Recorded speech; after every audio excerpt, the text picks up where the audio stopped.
Fala galera, começando mais um vídeo aqui no canal Giro Fanáticos. E é o seguinte, pessoal, bora dar uma olhada no que o pessoal de jogo aberto e o pessoal da mídia não falando aí sobre o jogo da seleção brasileira, né? A seleção brasileira que ganhou por 2 a 0 no primeiro tempo. Quando foi no segundo tempo, tomou o gol aí, um gol, uma falha do zagueiro Fabrício Bruno e deu um apagão. Isso deu a virada do Japão. O Japão nunca tem ganhado do Brasil, mas enfim, bora ver o que eles estão falando aqui. Se você gosta desse tipo de conteúdo, já se inscreve no canal, deixa muito like, hypa também o vídeo para chegar a mais pessoas. Então bora dar play aqui e ver o que o pessoal falou. Agora a gente mostra qual é a equipe que foi a campo, as modificações promovidas pelo Ancelotti. Ele escolheu Hugo Souza como titular, Paulo Henrique, que fez gol no primeiro tempo, Fabrício Bruno, uma atuação desastrosa, muito ruim. O Beraldo também fica prejudicado quando o companheiro de zaga não vai tão bem, a sua atuação também acaba sendo deixada de lado. Lá na esquerda, Carlos Augusto, que depois deu lugar ao Caio Henrique. O Casemiro jogou a partida toda. O Bruno Guimarães, muita gente reclamando que quando ele foi substituído, o Brasil perdeu ali uma boa estrutura no meio campo. Entrou o Joelinton no lugar dele. O Paquetá foi o titular, fazendo uma função mais de armador, o meio campista, com ataque móvel, porém menos do que foi no jogo contra a Coreia do Sul. Depois ele foi substituído por um centroavante de ofício, o Richarlison. O Luiz Henrique foi titular, o Estevão entrou no jogo, acabou até inclusive tomando o primeiro cartão amarelo da partida. O Martinelli fez o segundo gol do Brasil, estava legal até então, 2 a 0 na partida. Foi substituído pelo Matheus Cunha, que no jogo contra a Coreia fez uma função mais centralizada também, mas com bastante liberdade.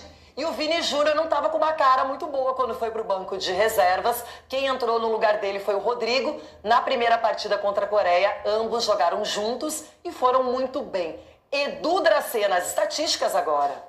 Olha lá, 3 a 2 para o Japão, foram 15 finalizações japonesas contra 8 do Brasil.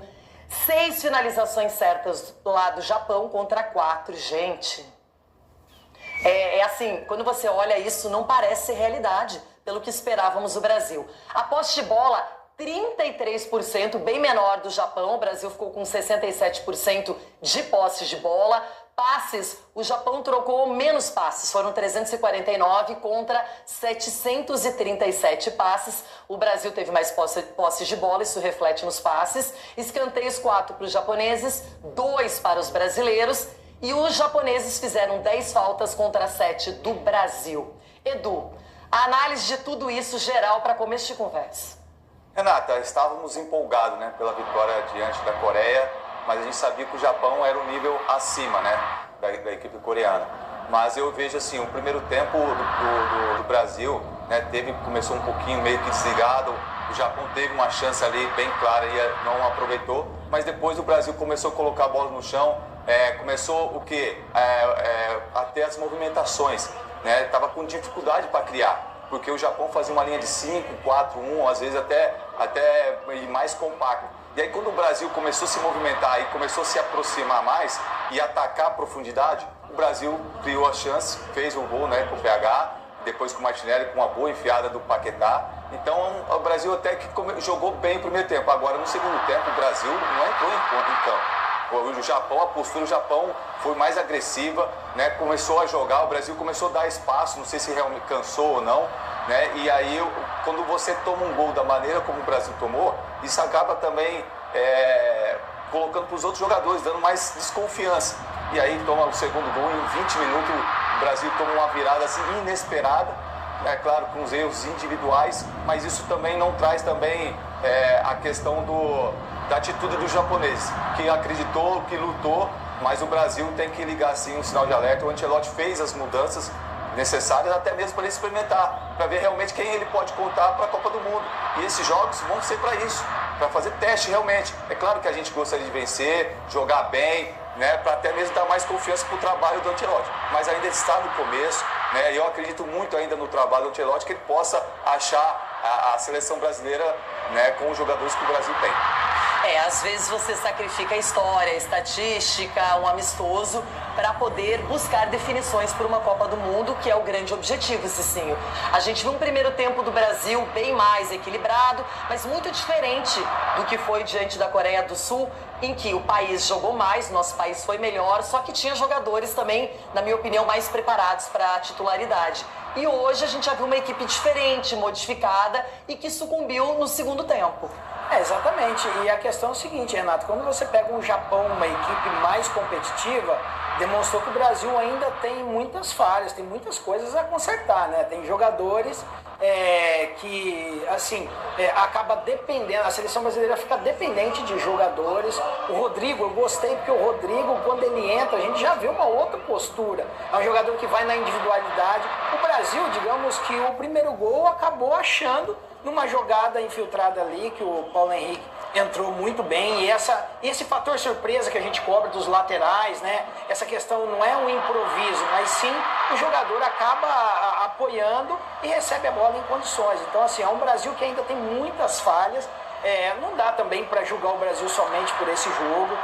Poderia uma hora perder, infelizmente perdeu para o Japão, onde na história nunca tinha acontecido antes, então isso traz também um gostinho amargo, né? Entrar para a história negativamente, com uma derrota, sofrendo 3 gols. Então, assim, o Brasil, por se tratar de seleção brasileira, ainda faz falta um Marquinhos no momento que toma um gol de chamar, olha, errou, mas vamos lá, vamos colocar a cabeça no lugar. Talvez se tivesse um capitão, né, um cara assim como o Marquinhos, talvez o Fabrício Bruno teria retomado ali o bom futebol. Então, assim, o Ancelotti vai ter muito trabalho ainda, e nós sabemos disso.